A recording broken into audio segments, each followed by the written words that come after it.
बिस्मिल्लाहिर्रहमानिर्रहीम अस्सलाम वालेकुम। आज मैं आपके साथ शेयर कर रही हूँ आलू गोभी की रेसिपी। और इस वीडियो में मैं आपको बताऊँगी कि किस तरीके से हम गोभी को बनाएं तो उसको टूटने से हम बचा सकते हैं।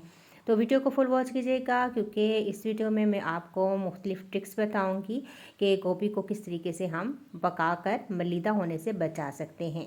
तो चलिए स्टार्ट करते हैं। बिस्मिल्लाहिर्रहमानिर्रहीम। सबसे पहले एक पैन में डालेंगे तकरीबन 1 कप ऑयल। इसको गर्म होने देंगे और इसके बाद इसके अंदर शामिल कर देंगे गोभी।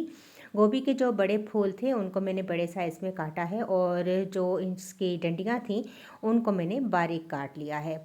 तो अब मैंने इसको फ्राई करूँगी यहाँ तक कि इसके ऊपर जो है वो अच्छा सा कलर आना शुरू हो जाए। और जैसे ही गोभी के ऊपर कलर आना शुरू हो जाएगा तो फिर हम गोभी को निकाल लेंगे।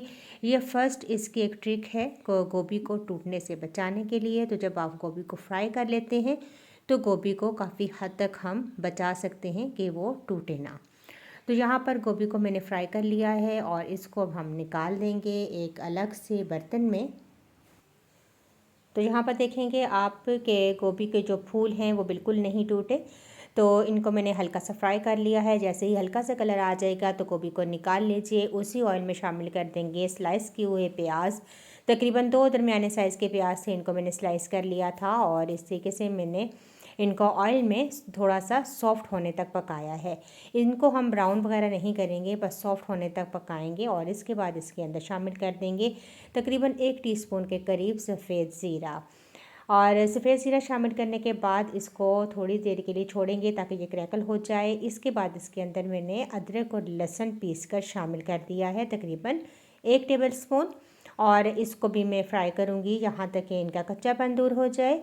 और जैसे ही अदरक और लहसुन का जो कच्चापन है वो दूर हो जाएगा, अच्छी सी खुशबू आना शुरू हो जाएगी, तो फिर इसके अंदर हम डाल देंगे टमाटर। तो तकरीबन 3 बड़े साइज़ के टमाटर थे जिनको मैंने इस तरीके से काट कर शामिल कर दिया है। तो बस टमाटर शामिल करने के बाद अब इनको इस तरीके से चम्मच से हम थोड़ी देर के लिए हिला लेंगे। और इसके बाद इनके अंदर डालेंगे कुछ स्पाइसेस। तो सबसे पहले मैंने नमक शामिल किया है तकरीबन 1 टीस्पून। इसके बाद मैं इसके अंदर शामिल करूँगी लाल मिर्च का पाउडर तकरीबन 1 टीस्पून। यहाँ पर आप कुटी हुई लाल मिर्च भी शामिल कर सकते हैं 1 टीस्पून। और यहाँ पर मैंने हल्दी शामिल की है हाफ़ टी स्पून। मैंने स्पाइसेस थोड़े से कम रखे हैं, आप चाहें तो यहाँ पर काली मिर्च का पाउडर और कुटी हुई जो लाल मिर्चें हैं उनको भी शामिल कर सकते हैं। तो यहाँ पर स्पाइसेस शामिल करने के बाद मैंने इनको मिक्स किया और आंच हल्की करके मैं इसको दम पर छोड़ दूँगी ताकि टमाटर सॉफ्ट हो जाएं। तो 5 मिनट मैंने इसको कवर लगाकर छोड़ दिया था और ये देखिए काफ़ी हद तक टमाटर सॉफ्ट हो चुके हैं। इस तरीके से चम्मच के साथ इन टमाटरों को मसल लीजिए ताकि ये अच्छे से मसाले के साथ मिक्स हो जाएं। तो यहाँ पर आप देख सकते हैं मसाला बहुत अच्छा सा भुन चुका है। अब मैं इसके अंदर शामिल करूँगी खुश्क धनिया। इसको मैंने हावन दस्ते में पीस लिया था और साथ ही 2 से 3 सब्ज़ मिर्चें, इनको भी मैंने पीस लिया था। खुश्क धनिया जो है वो आप कभी भी पिसा हुआ शामिल ना कीजिए। साबुत जो धनिया है उसको ख़ुद पीस कर आप शामिल करें तो इसकी खुशबू बहुत अच्छी आती है। यहाँ मैंने तकरीबन 2 बड़े साइज़ के आलू थे, इनको मैंने बड़े क्यूब्स में काट कर इस तरीके से शामिल कर लिया है।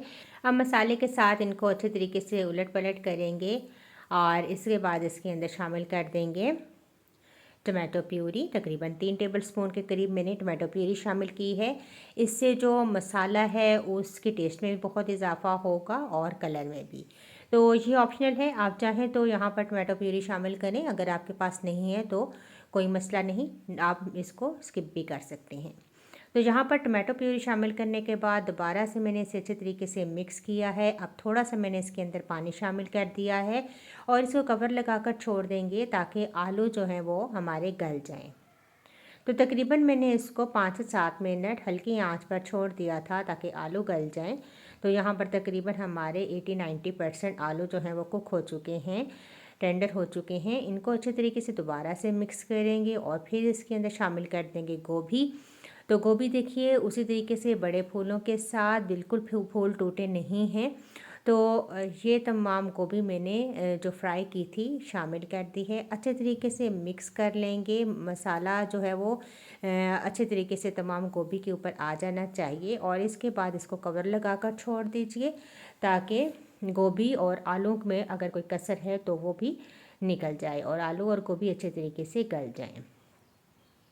तो यहाँ पर ये देखिए बहुत अच्छे तरीके से हमारी गोभी गल चुकी है, आलू गल चुके हैं और यहाँ पर आप देख सकते हैं कि गोभी के फूल उसी तरीके से साबित हैं, टूटे नहीं हैं। तो यहाँ पर आपको ये भी बताती चलूँ कि अगर गोभी को आप टूटने से बचाना चाहते हैं तो नॉन स्टिक पैन का आप इस्तेमाल करें, इससे भी हमारी गोभी टूटेगी नहीं। आखिर में मैंने सब्ज़ मिर्चें कटी हुई शामिल कर दी हैं और सब्ज़ धनिया, इनसे हम गार्निश करेंगे। बहुत ही ज़बरदस्त, बहुत ही खूबसूरत लुक के साथ हमारी ये आलू गोभी रेडी है और बस आप इसको मिक्स करेंगे और सर्व करेंगे।